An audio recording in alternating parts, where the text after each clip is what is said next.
বন্ধুগণ, আপনারা যে সওগাত আজ হাতে তুলে দিলেন, আমি তা মাথায় তুলে নিলাম।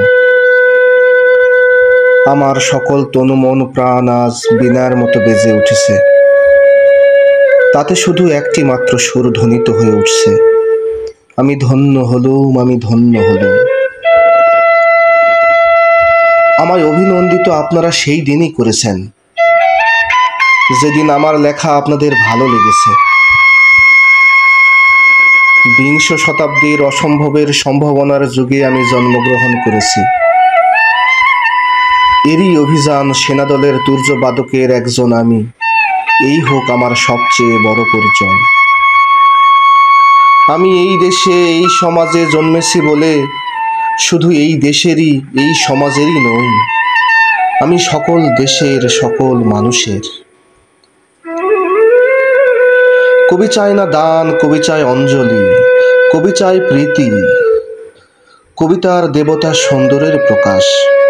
সুন্দরকে স্বীকার করতে হয় যা সুন্দর তাই দিয়ে। সুন্দরের ধ্যান তার স্তব গানই আমার ধর্ম। তবুও বলছি, আমি শুধু সুন্দরের হাতে বীণা, পায়ে পদ্মফুলই দেখিনি, তার চোখে চোখ ভরা জলও দেখেছি। শ্মশানের পথে, গোরস্থানের পথে তাকে ক্ষুধাদীর্ণ মূর্তিতে ব্যথিত পায়ে চলে যেতে দেখেছি।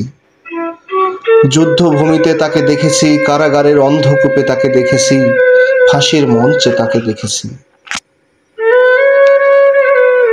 আমাকে বিদ্রোহী বলে খামাখা লোকের মনে ভয় ধরিয়ে দিয়েছেন কেউ কেউ। এ নিরীহ জাতটাকে আছড়ে কামড়ে তেড়ে নিয়ে বেড়াবার ইচ্ছা আমার কোনোদিনই নেই। আমি বিদ্রোহ করেছি, বিদ্রোহের গান লিখেছি অন্যায়ের বিরুদ্ধে, অত্যাচারের বিরুদ্ধে, যা মিথ্যা, কুলসিত, পুরাতন, পচা, সেই মিথ্যা সনাতনের বিরুদ্ধে, ধর্মের নামে ভণ্ডামি ও কুসংস্কারের বিরুদ্ধে। কেউ বলেন আমার বাণী জবন, কেউ বলেন কাফের। আমি বলি ও দুটোর কোনোটাই নয়। আমি কেবলমাত্র হিন্দু ও মুসলমানকে এক জায়গায় ধরে এনে হ্যান্ডশেক করাবার চেষ্টা করেছি, গালাগালিকে গলাগলিতে পরিণত করার চেষ্টা করেছি।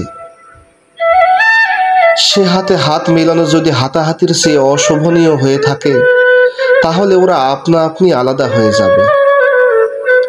আমার গাঁট ছাড়ার বাঁধন কাটতে তাদের কোনো বেগ পেতে হবে না।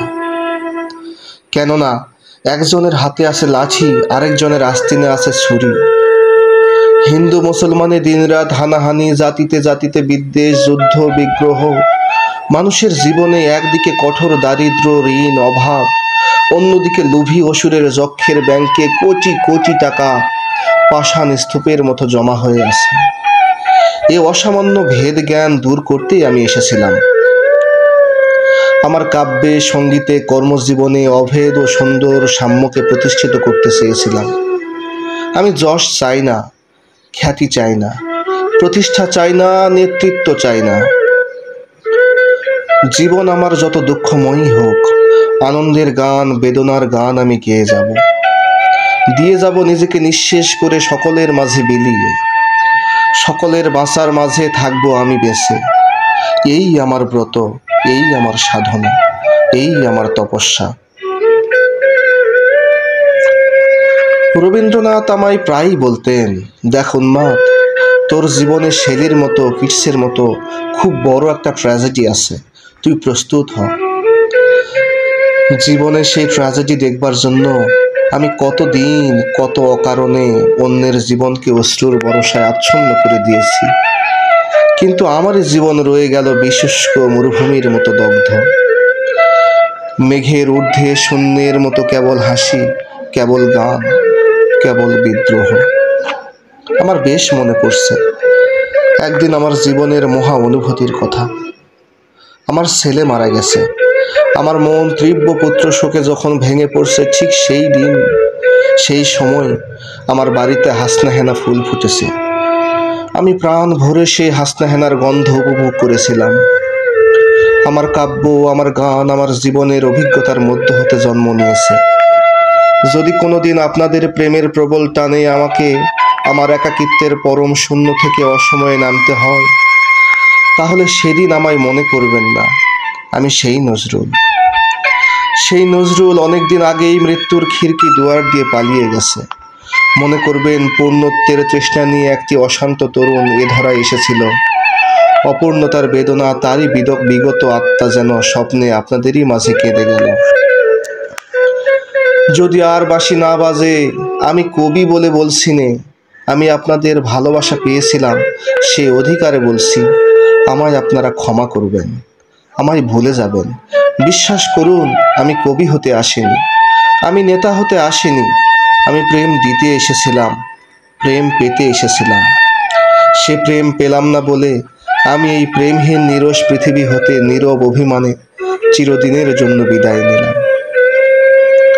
যেদিন আমি চলে যাব, হয়তো বড় বড় সভা হবে, কত প্রশংসা, কত কবিতা বেরোবে হয়তো আমার নামে। দেশপ্রেমী, ত্যাগী, বীর, বিদ্রোহী, বিশেষণের পর বিশেষণ টেবিল ভেঙে ফেলবে থাপ্পড় মেরে বক্তার পর বক্তা। এই অসুন্দরের শ্রদ্ধা নিবেদনের পার্থ দিনে বন্ধু, তুমি যেন যেও না। যদি পারো চুপটি করে বসে আমার অলিখিত জীবনের কোনো একটি কথা স্মরণ করো।